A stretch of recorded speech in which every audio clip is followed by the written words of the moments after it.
Ang Holy Spirit. Napagkat nandiyo sa Espiritu, at gusto kong tapusin agad yung pananalita ko.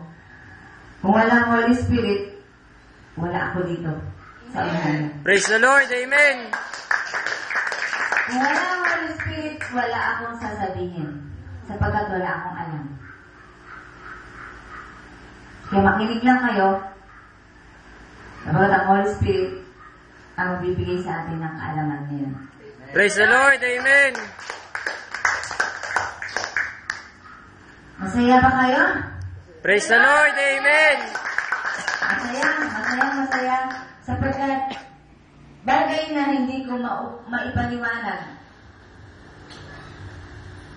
Kung pwede lang dukutin yung mga tao nasa labas, dalhin dito, gagawin ko.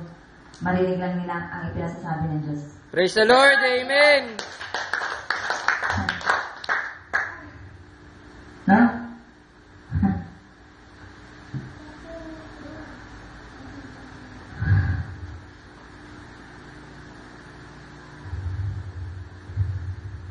Parang hindi ko kaya magsalita ngayon sapagkat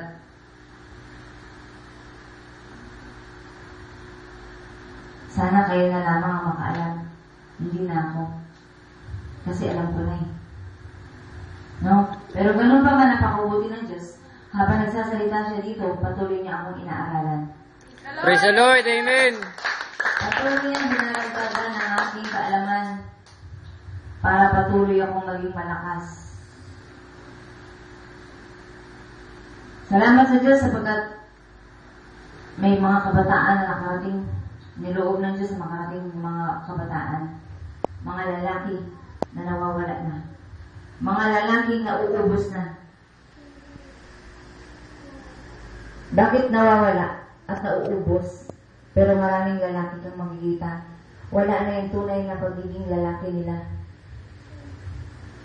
Ipinamigay kung kani-kanino. Makakalungkot isipin.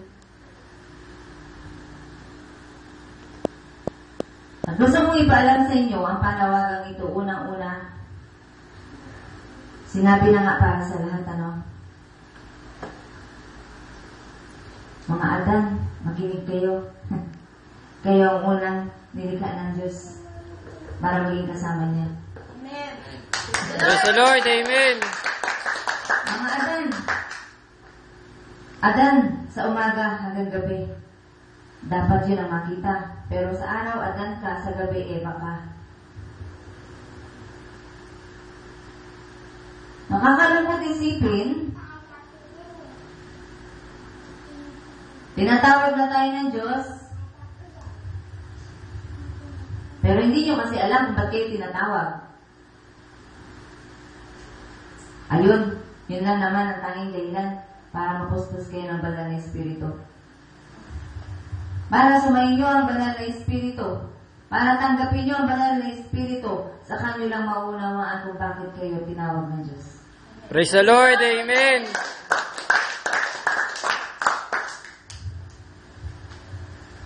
At ang banal na Espiritu ay nangungusap ngayon sa atin lahat. Pagkat nais niyang mabigyan kayo. Sa ayaw sa gusto niyo, wala man kayong alam kung ba't kayo narito. Ang Diyos ay alam niya kung ba't kayo narito. Praise the Lord! Amen!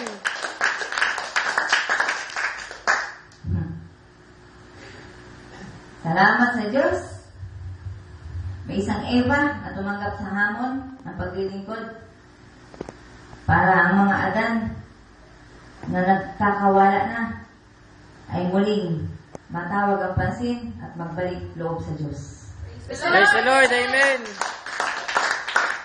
Adan ka man o Eva, ang mahalaga ay nandito ka.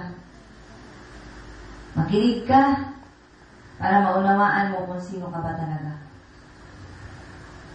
Ang banal na Espiritu kasi ay hindi matatanggap ng tao na hindi nagbabalik loob sa Diyos. Maliban na magbalik loob ka sa Diyos, saka lamang magkakaroon ng pagkakataon ang Diyos sa pangalan ni Jesus na manatili sa buhay mo. Kaya mga kabataan na walang kaalaman sa pananampalataya, ito na yung panahon na magbigay kayo ng panahon sa Diyos. Makinig!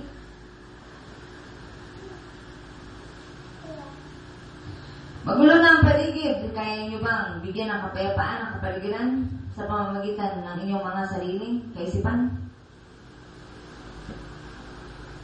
Sa palagay ko, walang tao makakapagbigay ng kapayapaan ng ayon lamang sa kanyang sariling kuro-kuro.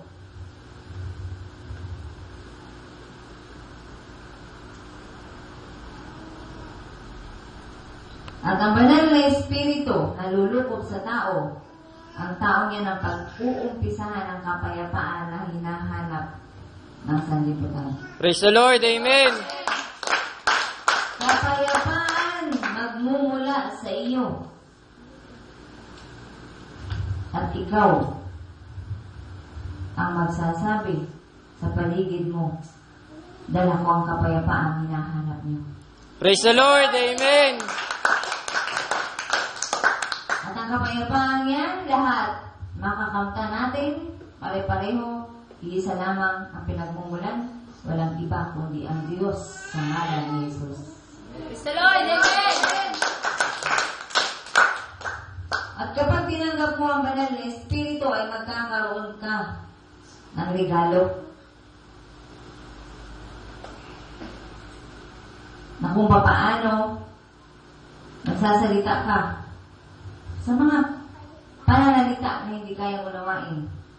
Kahit simpleng Tagalog lamang ang bitawan mo kapag may gift ka ng Holy Spirit sa pandinig ng makasalanan. Ang salitang binibitawan ng may gifts ng Holy Spirit masakit sa pandinig nila at hindi nila kayang tanggapin. Hindi nila kayang unawain kahit simpleng Tagalog. Tagalog sa pagkatagalog ang naririnig ninyo ngayon.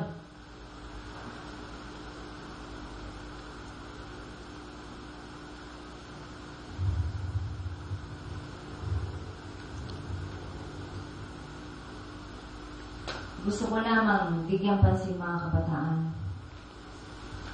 Ilang edad na kayo? 16, 17, 18, 19, 20? Sa 20 taon na dumaan sa buhay nyo, may na-contribute na kayo bang maganda sa paligid nyo? May na-share na ba kayong maganda sa pamilya nyo?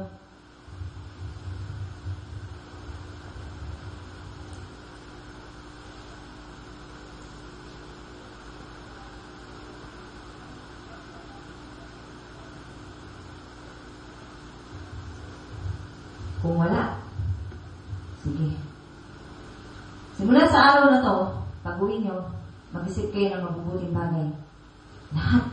Kung ano man yan, isipin nyo na ang lahat ng mabuting bagay. At mag-umpisa na kayong gumawa niyan. Praise the Lord. Amen. Sa inyo mag-uumpisa. Kapag kayo nakarinig ng mensahe ngayon. Gawin nyo kahit hindi kayo maintindihan ng paligid. Yung pananahimik lamang sapagkat dati na kayong maingay, isang paraan yan ng paggawa ng mabuti. Manahimik sandali para mapukaw ang pansin ng mga mahal sa buhay na sawa na sa kaingayan nyo. Manahimik.